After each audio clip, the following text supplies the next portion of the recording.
There's a supermarket like literally right across the street from my house, and it's literally packed. Like, not packed, there's a whole line, like almost a whole block, and you guys know what a New York block is. So there's a whole line to go back into the supermarket.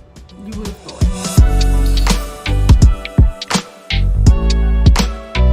Hey guys, welcome back to my channel, and we're here. We're gonna be talking about my top 5 apps when it comes to traveling. My top apps.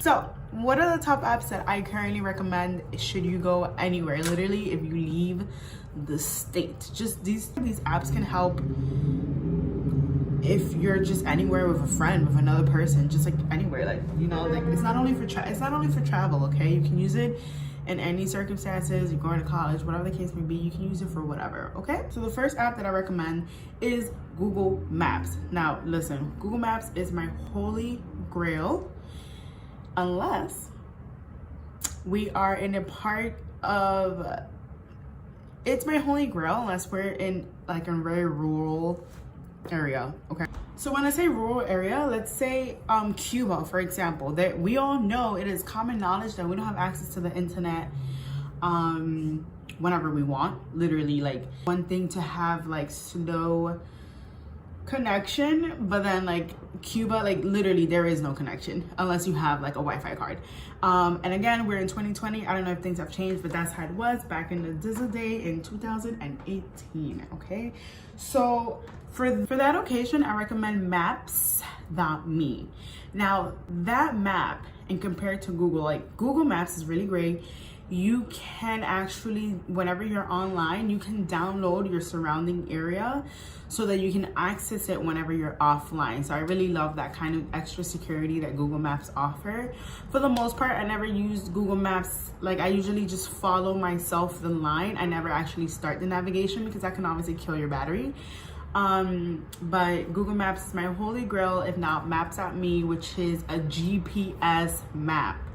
And it's a map that you can access online or offline, and it's just great to have. I think it's really good to have for security reasons as well, just in case if you do get lost. If you guys know me, I love getting lost, so I have no problem with that. But however, maps.me is just that nice added little tool in your toolbox, okay? Like, I love it. Now, the second app that I really do recommend, and we all have it already, is WhatsApp. WhatsApp or Messenger from Facebook. These two applications really help you speak to anybody, and you don't need data to do it, and that's so important. You can not only that, you can also send money, video chat. A lot of organizations and companies are actually on WhatsApp. They have their own WhatsApp number. If you travel anywhere, they'll have that option. So it's literally, you're gonna end up downloading WhatsApp if you begin with. But of course, if you're a Caribbean person or anything, we already have WhatsApp. You feel me? If you're a minority, if you're whatever it is called, you already have WhatsApp communicating with your people back at home. Honorable mentions, however, Snapchat. It still uses the same purpose. There's some locations where Snapchat is actually like, you cannot use it, and I think Cuba is one of them. So Snapchat is not actually accessible in every country, believe it or not, but however is an honorable mention because it still uses the same concept. When I lived in Italy back in 2016, Snapchat was something that we used a lot as well back in the day. I think that was before WhatsApp was free and for everyone. WhatsApp was free. And then my last honorable mention for that section is iMessage. If you have an iPhone and somebody else has an iPhone, you guys can keep track of the location of each other. You don't need data if you're hitting up somebody else with an iPhone. Like, we all have jokes. We know about the green bubble. We all know about that. But I think, like, when it comes to traveling and safety, like, if I had a child, I would give them an iPhone with the sole fact that I know that I can track my child, that I can have their location on, I can share my location. I'm always sharing if I'm somewhere else, or if my friends are going on dates, like, they're sharing their locations, and it's a safety tool. So honorable mention, I would say iMessage and Snapchat, okay? The next pair of apps that I feel like is important to have, Venmo and Square Cash. Zelle is also like an option too, but everyone right now has Square Cash and Venmo to share and pay and receive payments. You can also have a vendor who may not have a card and they accept Venmo and Square Cash. It's just awesome. Bless those vendors that do accept that payment, okay? Because we gotta love them. And my last tip, I'll have a bonus tip, but my last tip is Uber or Grab. Uber has saved me in so many countries, you have no idea, because as a New Yorker, I am so used to transportation being 24/7, and quite frankly, it is not in every country. I literally have stories for days and I'm not gonna get into it, but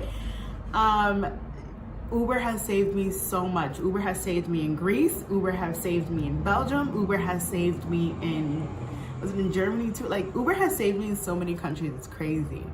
Now there is the Asian version called Grab, and Uber isn't allowed in a lot of places. There's always this back and forth, and unfortunately it's a great service, but at a great cost, you know, taking away jobs and tax, you know, it just, we know that is a problematic and messy situation.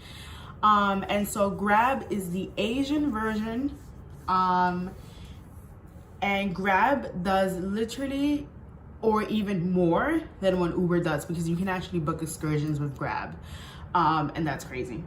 So Grab can literally do everything and more than Uber does. Love Grab, but unfortunately it is only available, I've used it in Thailand. I don't know where else in the Asian countries is available, but I know that if you're going to Thailand, you need Grab. My bonus tip when you're traveling, I don't heavily rely on TripAdvisor, but I have found some gems using TripAdvisor. I really do like to use it as a starting point, kind of seeing what's around. And then from there, you just kind of ask around and mingle with the locals. Like I said, I don't really like going to touristy areas. But I have found gems with TripAdvisor. Viator as well is kind of they curate trips as well. They curate excursions as well. For not bad of a price. I've done it before. I went on a cruise with Carnival to Bermuda. I did my excursions through Viator instead of actually through the cruise, because the prices are absurd, and y'all know how I feel about cruises. Yeah, no. And so these two applications, I don't know if they're actually apps, but these two websites, I really do highly recommend, because it's just really good to kind of know the lay of the land, see what you expect. I really recommend it because it's really good to have on hand. It's really good to know like what the place offers and what's available and what's the starting point. Like, are you paying a lot? Should you expect this type of price? And you get other people's recommendations and their warnings as well. So I really do recommend it. But don't forget to like, comment, and subscribe, and hopefully I'll see you soon.